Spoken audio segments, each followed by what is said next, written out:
রাষ্ট্রীয় অতিথি ভবন যমুনায় প্রধান উপদেষ্টা ডক্টর মোহাম্মদ ইউনূসের সাথে সাক্ষাৎ করেছেন সেনাপ্রধান জেনারেল ওয়াকারুজ্জামান। শপথ করছে যে অসাম্প্রদায়িক, জঙ্গিবাদ, সন্ত্রাসমুক্ত ও গাইবান্ধায় বিএনপি নেতাকে কুপিয়ে হত্যার অভিযোগ উঠেছে নিষিদ্ধ যুবলীগ নেতাকর্মীদের বিরুদ্ধে। আর এই ঘটনায় অভিযুক্ত সুমন মিয়ার পিতা যেন তেন নির্বাচন জাতি চায় না, তাই বিচার সংস্কার, জুলাই ঘোষণাপত্র ও ভোটের সমতল মাঠ থাকলে রোডম্যাপ অনুযায়ী নির্বাচন সম্ভব।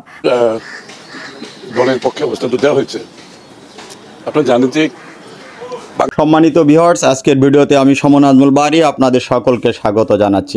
আজকে আপনাদের যে ভিডিওটি দেখাবো সেখানে বাংলাদেশের একটি হট নিউজ রয়েছে যে বাংলাদেশ আওয়ামী লীগ তারা সরকারকে অস্থিতিশীল করার জন্য শপথ গ্রহণ করেছেন, পাশাপাশি আগামী ডিসেম্বরের মধ্যে নির্বাচন চেয়ে সরকারকে চাপ দিয়েছেন দেশনায়ক তারেক রহমান। তো ভিডিওটি যদি আপনাদের ভালো লেগে থাকে তাহলে অবশ্যই কমেন্ট, লাইক এবং সাবস্ক্রাইব করবেন। শপথ করছে যে অসাম্প্রদায়িক, জঙ্গিবাদ, সন্ত্রাসমুক্ত ও মুক্তিযুদ্ধের সপক্ষে এক বাংলাদেশ গড়ার যেখানে ঠাঁই পাবে না কোন যুদ্ধাপরাধী, রাজাকার, আলবদর ও মুক্তিযুদ্ধের অস্বীকারী কোন অপশক্তি। জয় বাংলা, জয় বঙ্গবন্ধু। শপথ করছে যে অসাম্প্রদায়িক, জঙ্গিবাদ, সন্ত্রাসমুক্ত ও মুক্তিযুদ্ধের সপক্ষে এক বাংলাদেশ গড়ার যেখানে ঠাঁই পাবে না কোন যুদ্ধাপরাধী, রাজাকার, আলবদর ও মুক্তিযুদ্ধের অস্বীকারী কোন অপশক্তি। আমাদের দলের পক্ষে অবস্থান দেওয়া হয়েছে। আপনারা জানেন যে বাংলাদেশের সিংহভাগ রাজনৈতিক দলগুলো ডিসেম্বরের মধ্যে নির্বাচন চেয়েছে, কারণ এই সিদ্ধান্তটা কিন্তু অনেক ভেবে চিন্তে দেওয়া হয়েছে সকলে মিলে যে কি এরপরে কিন্তু যখন রমজান মাস আসবে, রমজানের মধ্যে তো একটা পবিত্র মাস, সংযমের মাস, তখন তো আপনি নির্বাচনী কর্মকাণ্ড শুরু করার কোনো সুযোগ থাকে না। এরপরে পরীক্ষা, আবহাওয়া, কালবৈশাখী, বৃষ্টি, ঝড় এগুলোর সম্ভাবনা। এই সময় নির্বাচনের দিনক্ষণ ঠিক করার পেছনে কী চিন্তা সেটা নিয়ে এখন একটা প্রশ্ন উঠেছে। সবচেয়ে বড় প্রশ্ন হচ্ছে যেখানে সিংহভাগ রাজনৈতিক দলগুলো ডিসেম্বর মধ্যে নির্বাচন চেয়েছে, যেখানে আমাদের ঐক্যমতের বিষয়টা একবারে শেষ পর্যায়ে, আরও প্রায় 6 মাস আছে ডিসেম্বর, এখন শেষ পর্যায়ে, যেখানে বিচার কাণ্ড শুরু হয়ে গেছে, চলছে।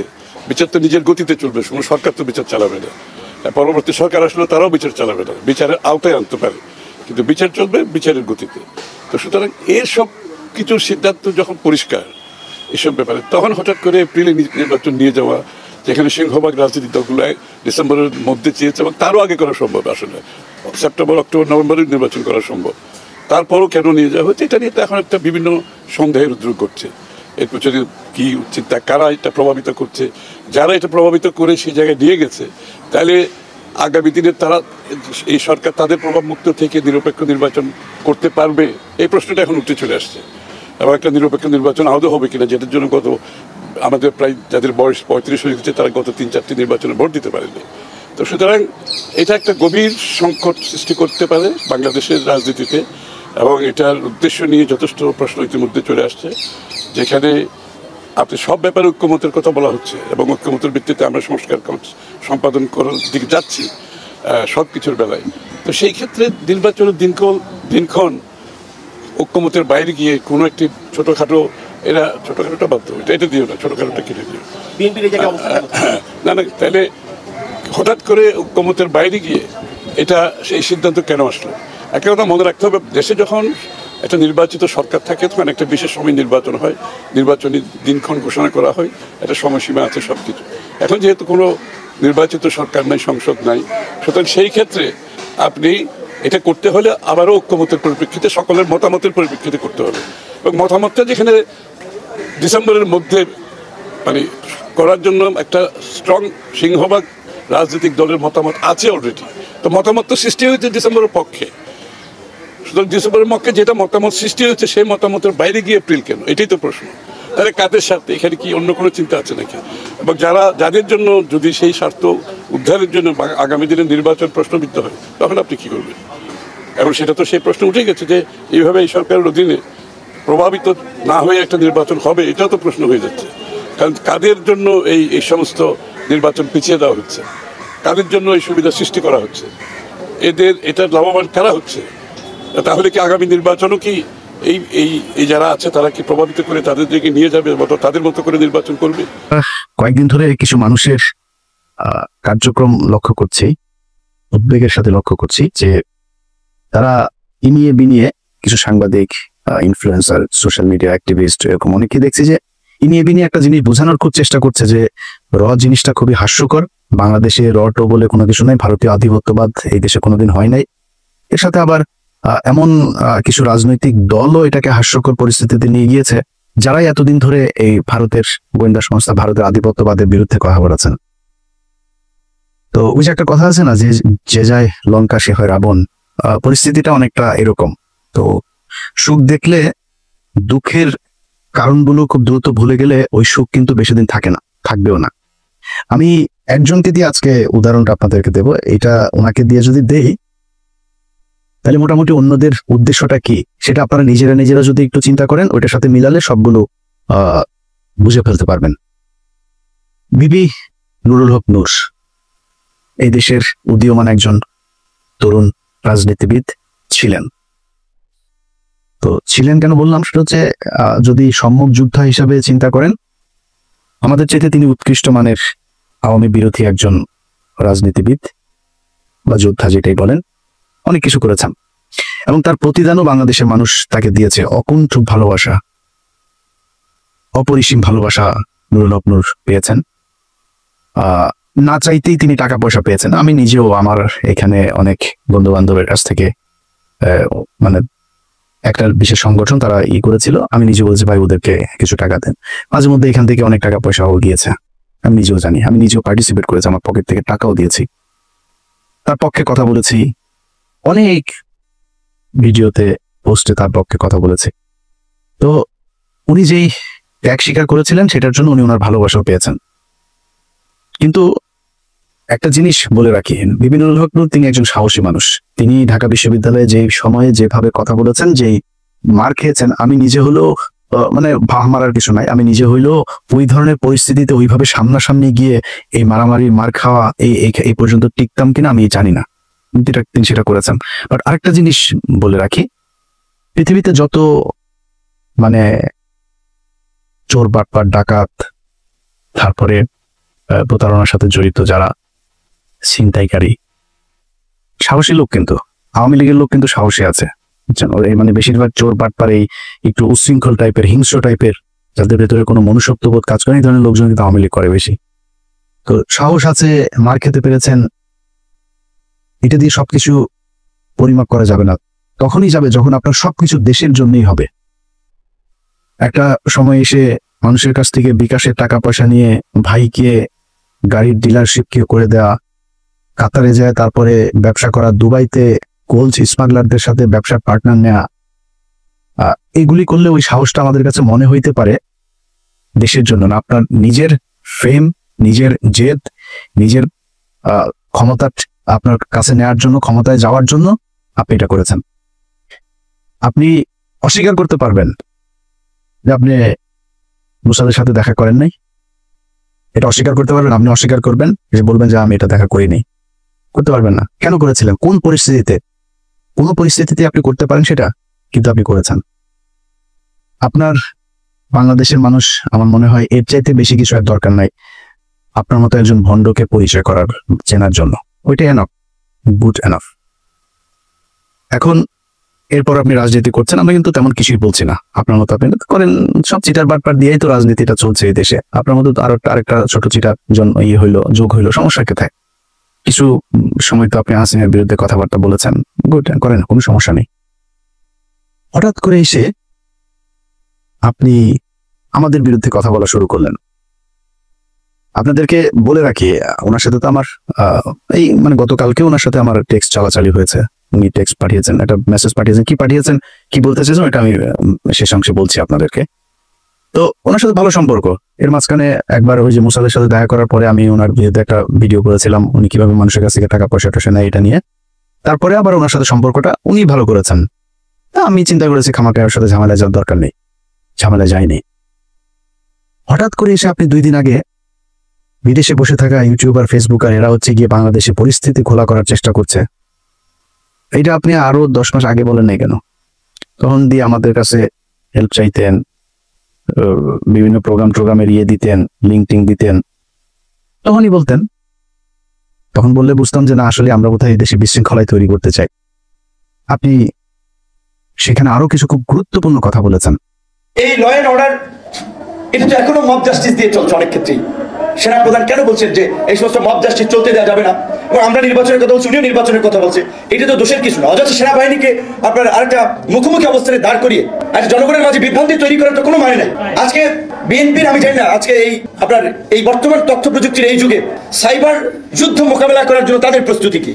তাদের নেতাদের চরিত্র হনন করা হচ্ছে, যাকে তাকে রয়্যাল এজেন্ট বানিয়ে দিচ্ছে, ষড়যন্ত্রকারী বানিয়ে দিচ্ছে। আর এই যে একজন ইউটিউবার, ফেসবুকার, এরা হচ্ছে দেশপ্রেমিক। দেশের বাইরে থেকে এরা আপনার দেশ স্বাধীন করে ফেলেছে, সিনিয়র নেতাদের চরিত্র হনন করছে। এইগুলো নিয়ে আমি জানি আপনাদের এগুলো কনফিউজ করে কিনা। তো এইভাবে যদি মানুষের মাঝে বিভ্রান্তি তৈরি করে, তাহলে তো মানুষ বিভ্রান্তিতে পড়বে। কথায় কথায় একে ওকে র ট্যাগ লাগায় দেয়। র ট্যাগ লাগায় দেয় মানে কি? আমরা তারেক রহমানের র বলছি নাকি? কারণ খালেদা জিয়াকে বলছি, ভারতের চর বলছি কখনো? সালাউদ্দিনকে কেন বললাম? ওই মির্জা আব্বাসের সাথে কেন? মির্জা আব্বাসে তো আমরা রয়ের লোক বলি নাই। ওই গোয়ারশ্বর চন্দ্র রায়, তারে রয়ের লোক বলি, এরে বলছি। ফখরুলরে বলি। বিএনপিতে তো হাজার হাজার লক্ষ লক্ষ কোটি কোটি মানুষ, কেউ বলি না তো? ওই শামা ওবায়দরে বলছি। এদের বলি কেন? নিশ্চয় কারণ আছে। সবাই তো বলি না, আপনারও তো বলি নাই। আপনার বিরুদ্ধে যখন কথা বলছে তখন আপনি যে ওদের ওই অন্য দেশের গোয়েন্দা সংস্থার সাথে দেখা করেছেন, আপনারা কিন্তু আমরা রয়ের লোক বলি নাই তখনও। তো যাদেরকে বলি তাদের পেছনে নিশ্চয়ই কারণ আছে। সালাউদ্দিন সাহেব শিলংয়ে গেলেন, শিলংয়ে যায়, তারপরে সেখানে সাদা লুঙ্গি সাদা পাঞ্জাবি পরে বিশাল বাংলোর মধ্যে ঠ্যাঙের উপর ঠ্যাং তুলে দেয়া, তারপরে তিনি বসেই করেন, লোকজনের সাথে দেখা করেন, সাক্ষাৎ করেন, ছবি তোলেন, পোলাও কুরমা খায়, আবার পছন্দ মতো নারীও সাপ্লাই পায়। সবই পেয়েছে, তো কিছুই হয় নাই। দেশে আসার পরে আজকে 10 মাস আপনাকে যদি এইভাবে কোন একটা দেশের গোয়েন্দা সংস্থা ওই দেশে তুলে নিয়ে যাইতো, সেটা আপনার দেশে যারা যারা, যে আইন শৃঙ্খলা বাহিনীর সদস্য যারা যারা এটার সাথে জড়িত, ওই দেশে যারা জড়িত, দুই পক্ষের বিরুদ্ধে আপনি অভিযোগ করবেন না? 10 মাস হয়ে গেল। ওনাকে একবার ডেকেছিল ওই আইসিটি, আপনার ওই ইন্টারন্যাশনাল ট্রাইব্যুনাল, যেটা, যে উনি জিজ্ঞেস করেছে কি হয়েছে, কি বিবরণ দিয়েছে, ওনাকে বলা হয়েছে অভিযোগ করতে। উনি অভিযোগ করেন নাই। অভিযোগ না করে তিনি চলে এসেছেন, তার আইনজীবীকে নিয়ে বসে আমরা পরে করব। And it's been 10 months. এই 10 মাসের মধ্যে আমি সময় পান না। আপনার 10 বছর যারা জীবন থেকে ধ্বংস করে দিল, আপনি তাদের জন্য 10 মাসে এসে আপনার অভিযোগ নেই, কোনো আপনার তাদের ব্যাপারে ক্ষোভ নাই, আপনি সেটা গায়েব করে দিলেন। এখন আমি যখন এটা নিয়ে আলোচনা আনলাম, আপনার ওনার আইনজীবী একটা পোস্ট করেছেন। এই ব্যক্তি বলেছেন যে উনি সময় পান না, এটা সালাউদ্দিন সাহেবের দোষ না। ওনাকে বলেছেন সালাউদ্দিন সাহেব আগে, উনি সময় পান না, এই জন্য করা হয়নি, এটা মানুষ খাবে। তো ভিপি নুরুল হক নূর, উনি খুব কষ্ট লাগলো ওনার। ওইটা শোনার পরে কিন্তু আমার মনে হলো যে সামথিং ইজ রং দেয়ার। আমার এই গত কয়েকদিন আমি কয়েকজন মানুষের যেই মানে তাদের যেই কি বলবো যে কার্যক্রম, তৎপরতা, এগুলো দেখে আমি কনফার্ম হয়েছি টাকা এক জায়গা থেকে বিশাল বড় অঙ্কের পেয়েছেন। আমি বিপিনুরকে আগের বার যেভাবে ধুয়েছিলাম না, বিপিনুর আমার সাথে কথা বলার প্রশ্নই আসে না, সে এরকম ছেলেই না, যথেষ্ট ঘাটতার আসে। এসে কেন? কৌশল। আমার সাথে সে ঝামেলা যাইতে চান। আমার সাথে ঝামেলা গেলে তার রাজনৈতিক ক্যারিয়ারে সমস্যা হবে, সে নিজে গোলাম ময়লা রনির মতো হারাই যাবে, এই জন্য সে আমার সাথে আসতে চায় না। তো আসলো, এসে তারপর আমার নিয়ে যা মনে চায়, আমাদের সবাই, আমি কনক সারোয়ার, পিনাকি ভট্টাচার্য, আমাদের যা মনে চায় তাই বললো। এখন সে এই ঝুঁকিটা কেন নিল? এইটার পেছনে এমন একটা অ্যামাউন্টের টাকা সে পেয়েছে যেটা তাকে বাধ্য করেছে এই কথাগুলো বলতে। ইলিয়াস আমার বিরুদ্ধে বললো, পিনাকি আমার বিরুদ্ধে বলবে, কনক সারোয়ার বলবে, সমস্যা হবে না। যেটা পেয়েছে এইটা বিশাল অঙ্কের, অনেক বড় অঙ্কের একটা অ্যামাউন্ট পেয়েছে। আরেকটা ছিল যে তারেক, এ হঠাৎ করে এসে বললো, এরা তো ভাই কিছুই করতে পারেনি, সর্বোচ্চ কি পাবে? ধরেন বিএনপির সাথে যদি মিলে, বিএনপি বলবো ওকে বাপ, তোমার আমি পটুয়াখালীতে একটা আসন দিলাম। ওইটারে বলবে, ভাই তোমার আমি করি, তোমার এমপির সাথে মিলামিশা কিছু কাজ টাজ দিব না, টেন্ডার দিব না। তারা তো ইয়েও দিবে না, কেউ কোনো দলের সাথে যদি লাগে যে আমরা তোমাদের সাথে থাকবো, ওর একটা ইয়েও পাবে না। নূর হয়তো একটা পাইতে পারে, ওরা ওইটাও দিবে না। তো ও আমার পিছনে লাগলো, আমাদের নিয়ে কথা বললো, অথচ এরা সবাই কিন্তু আমাদের খুব ভালো সম্পর্ক বজায় রাখে। মানে আমি এটা বলছি না যে আমি বিশাল আকারে কোনো কিছু, এটা না। মানে ও ভয়ে হোক আর ভালোবেসে হোক আর মানে পরিস্থিতির কারণেই হোক, আমার সাথে ভালো একটা সম্পর্ক, এবং এটা খুব স্বাভাবিক ব্যাপার, এটাই রাখা উচিত, তারা রাখেও। আমি দেশের বিরুদ্ধে যাইনি তো, হঠাৎ করে এসা একসাথে আপনি লেগে গেলেন। সো আমরা তো জানি টাকা পয়সা কোত্থেকে আসে, কোত্থেকে টাকা পয়সা দিচ্ছে। আমরা তো বিক্রি হয়নি কারো কাছে, আপনারা বিক্রি হয়ে গেলেন কয়টা টাকার জন্য আপনার পুরো ক্যারিয়ার ধ্বংস করে দিলেন। এই বাটপার এর আগে একটা কাজ করেছিল, আমরা চলেন আমরা ওই একটা বক্তব্য শুনে আসি তার। শেখ হাসিনা যখন তাকে ডেকেছিল গণভবনে কি হওয়ার পরে, তখন কিন্তু সে কিছু কথা বলেছিল সেখানে। সে কথাগুলো আগে শুনি, তারপরে আমরা পরে আলোচনায় যাই। আমিও যেটা বলেছি যে আমি ছাত্রলীগের কর্মী ছিলাম না, শুধু ছোটখাটো একটা নেতাও ছিলাম, হলের পোস্টেড ছিলাম। আর আমি বিভিন্ন প্রোগ্রামে গিয়েছি, আমি দেখেছি নেত্রীকে ঢাকা মেডিকেল যখন বার্ন ইউনিটে বিএনপির আন্দোলনের সময় যখন আছে বিভিন্ন অকারেন্সগুলো ওঠে, তখন তিনি গিয়েছেন। আমরা রাস্তার পাশে দাঁড়িয়েছি, তাকে দেখেছি গাড়ির কালো গ্লাস থেকে, স্পষ্ট দেখতে পাইনি, টিভিতে দেখেছি। আর আজকে দেখার পর আমি অনেকক্ষণ চেয়ে রয়েছি। আমি 2.5 বছর বয়সে আমার মা মারা যায়, আর আমার ছোট ভাইকে এখানে এসেছে, ওর বয়স ছিল তখন 1 বছর। আমার মায়ের এটা আমি যতটুকু মনে করতে পারি, আমি সেটা খুঁজে পেয়েছিলাম আমার প্রাইমারির একজন শিক্ষিকার মধ্যে, আমি যেই প্রাইমারিতে পড়েছি। আর আজকে আমি মাননীয় প্রধানমন্ত্রী এতদিন টিভিতে আমি ওভাবে দেখতে পাইনি, কিন্তু আজকে দেখে আসলে আমার মনে হয়েছে যে তার মধ্যে আমার মায়ের চেহারাটা আমি কিছুটা দেখতে পেয়েছি। হচ্ছে সেজন্য অনেকে আসলে বিভিন্ন উপাধিতে বলে থাকেন। আর আমরা একটা জিনিস দেখেছি যে আসলে তিনি প্রধানমন্ত্রী হিসেবেও, আমি বলবো না তিনি প্রধানমন্ত্রী, তিনি সবার প্রধানমন্ত্রী, তারপরেও তার কিছু স্পেশাল আসলে ক্যারেক্টার, যেটা আমরা দেখেছি যে কখনো ছোট শিশুকে কোলে নিয়ে, মানে একদম সিম্পল একজন যে নারীর যে ভূমিকা, সেই ভূমিকা অবতীর্ণ। আবার যখন দেখেছি আন্দোলন সংগ্রামে, মানে তার শুনেছি ওই সময়ের তার সেই মানে ছাত্র রাজনীতি থেকে উঠে এসেছে, তার কৃতিত্বের কথা আমরা শুনেছি। আর বঙ্গবন্ধুর কথা তো এটি আসলে তো শুধু আমরা না, সারা বিশ্বের মানুষ জানে। আর তার সুযোগ্য কন্যা যদিও শেখ রেহানা আপা আমরা রয়েছে, কিন্তু এটি তো আমরা মানে সবার মধ্যে সব গুণ এককভাবে থাকে না, কিন্তু আপা আমরা মনে করি যে আসলে যেটা বঙ্গবন্ধুর মধ্যে অনেকে বলে যেটা ছিল, তার পুরোটা মনে হয় যে আমাদের নেতৃত্ব পেয়েছেন। আমার আপার প্রতি অনুরোধ থাকবে যে আসলে অনেকে, যেটা আমি আপা বলতে চাইনি, কারণ আমি আসলে মানে মায়ের ওই জায়গাটাকে তাকে দেখতে চেয়েছিলাম, কিন্তু সবাই ছাত্রলীগ আমি যেটি করেছি সবাই আপা আপা বলে, এই জন্য আমার মুখ থেকে অটোটা বের হয়েছে যে আমার ছাত্রলীগের ভাই বন্ধুরাও কেন যেন আমাকে আসলে জামাত শিবির বানানোর জন্য তারা খুব একটি অপপ্রচার করেছিল তাদের ছাত্রলীগের এতগুলো এরকম একটা পোস্টে থাকা অবস্থায়। আপনারা দেখেছেন যে আমার পরিবারের, আমি আশা করি যে মাননীয় প্রধানমন্ত্রীর কাছে আমার পরিবারের সকলের মোটামুটি একটা তথ্য আছে, সেখানে দেখেছেন যে আমার পরিবার আসলে মানে পুরো পরিবারে ছিল আওয়ামী ব্যাকগ্রাউন্ডের। কিন্তু আসলে আমি অনেক কথাই বলতে চেয়েছিলাম, কিন্তু আবেগ ভালোবাসায় অনেক কিছুই ভুলে যাচ্ছি। জয় বাংলা, জয় বঙ্গবন্ধু। আর আমি প্রধানমন্ত্রীর অনেকটা প্রোটোকল, এই কারণে আমি অনেকটা আমার একটু ইচ্ছা ছিল যে বঙ্গবন্ধু শেখ মুজিবুর রহমানকে কখনো তো দেখিনি, তার কথা শুনেছি। আর তার গান, যেটি আমি ক্লাস 5-এ একটা গান খুব ভালো লেগেছিল, আমাদের স্কুলের মাঠে মুক্তিযোদ্ধা সংসদ সন্তান কমান্ডের আয়োজনে একটা প্রোগ্রাম ছিল, ওখানে এরকম একটা গান ছিল, যদি রাত পহলে শোনা যেত বঙ্গবন্ধু মরেনি, তার আমরা পেতাম জাতির পিতা বিশ্বপিত মহান নেতা, এরকম একটি গান। আর বঙ্গবন্ধুর প্রেমে তো সবাই পড়েছে। আর আমার যেহেতু আমি বলেছি আমার মাকে আমি সেই 2.5 বছর বয়সে হারিয়েছি, আমি তো প্রথমে আমার ইচ্ছা ছিল যে আমি মাননীয় প্রধানমন্ত্রীকে, যেমন ভারতের নরেন্দ্র মোদী আমরা দেখেছিলাম মাননীয় প্রধানমন্ত্রী যখন গেছিলেন কোনো রকম প্রোটোকল ব্রেক করেই তিনি তাকে ওয়েলকাম জানিয়েছিল, আমার একটা ইচ্ছা ছিল তাকে মানে একদম ঝটিকার আগে তাকে সালাম করাটা। কিন্তু আমি ভাবছি তার পিছনে যেহেতু তার নিরাপত্তা রক্ষীরা রয়েছে, সেটা বিঘ্ন ঘটবে কিনা, এই জন্য আমি যাইনি। আমি একটু মাননীয় প্রধানমন্ত্রী আপনাকে একটু, যেহেতু আমার মা নাই, আমি বলেছি আমার সেই মাতৃত্বের ছায়াটা আমি দুজনের ব্যক্তির মধ্যে খুঁজে পেয়েছি, সেটা আমার শিক্ষিকা এবং হচ্ছে আপনি, আমি একটু আপনাকে সালাম করতে চাই।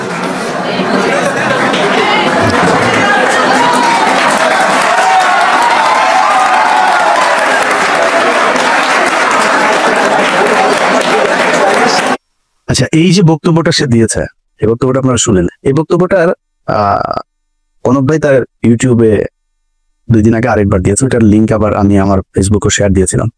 তো শেয়ার দেওয়ার সেটা আবার তার চোখে পড়েছে, পড়ার পরে সে সকাল থেকে, কিন্তু আমি ভিডিও যখন রেকর্ড করছি এটা হয়তো আপনারা কালকে দেখবেন, সে সকাল থেকে কনক ভাইকে অনেকবার ফোন দিয়েছে। আমি কনক ভাইয়ের সাথেই ছিলাম, অনেকবার ফোন দিয়েছে সে। তো আমরা অন্য আলাপে ছিলাম, ফোন টোন ধরা হয়নি।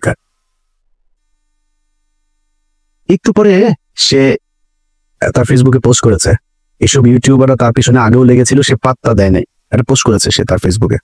তো সে আমাকে একটা লিঙ্ক পাঠিয়েছে, এর কিছুক্ষণ আগে আবার একটা লিঙ্ক পাঠিয়েছিল আমাকে, সে ব্যাখ্যা দিয়েছে।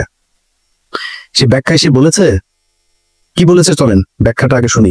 ওই যে শেখ হাসিনার এখানে গণভবনে গিয়ে যে বক্তব্য দিয়েছিল, সেটা ব্যাখ্যাতে তার জবাবটাতে আপনারা সন্তুষ্ট হন কিনা চলেন শোনা যাক। আমার কাছে ফোন আসলো তৎকালীন প্রধানমন্ত্রীর কার্যালয় থেকে যে ডাকসুর সমস্ত প্যানেলকে তিনি চায়ের আমন্ত্রণ জানিয়েছে। যাওয়ার সিদ্ধান্ত নেওয়ার আগেই তখন আমার বাবাকে এই পটুয়াখালী থেকে ঢাকায় নিয়ে আসা হয় এবং নিয়ে এসে তাকেও কিছুটা আসলে যে আতঙ্কিত করা হয়, যার ছেলে যদি না যায় আপনার ছেলেকে মেরে ফেলতে পারে। যে দেখেন খালেদা জিয়ার মতো একজন বিশাল মাপের নেত্রী, তাকে জেলে নিয়েছে, বিএনপির নেতাকর্মীরা কি আন্দোলন করে তাকে বের করতে পেরেছে? সে যদি না যায় এটার জন্য তার পরিণতি কিন্তু চরম আসলে খারাপ হতে পারে। তো এখন আমার মা নেই, তো আমার বাবা আসলে এক প্রকারে আমার বলা চলে যে খুব ক্ষমা চাওয়ার মতো, যে বাবা আমি তো তোদেরকে মানুষ করেছি, আমি তোদের কাছে কিছু চাই নাই, বলি নাই তোরা বিশ্ববিদ্যালয়ে পড়স, আমি তোর একটা অনুরোধ করি যে যেহেতু প্রধানমন্ত্রীর পক্ষ থেকে দাওয়াত করা হয়েছে গণভবনে যাও। উনি স্বাভাবিকভাবেই যে একজন মায়ের জাতি, তো ওনাকে তুমি সেভাবেই সম্মান করবা। আমার বাবাই আমাদেরকে তখন মায়ের আদর বাবার আদর দুটো দিয়ে বড় করেছে।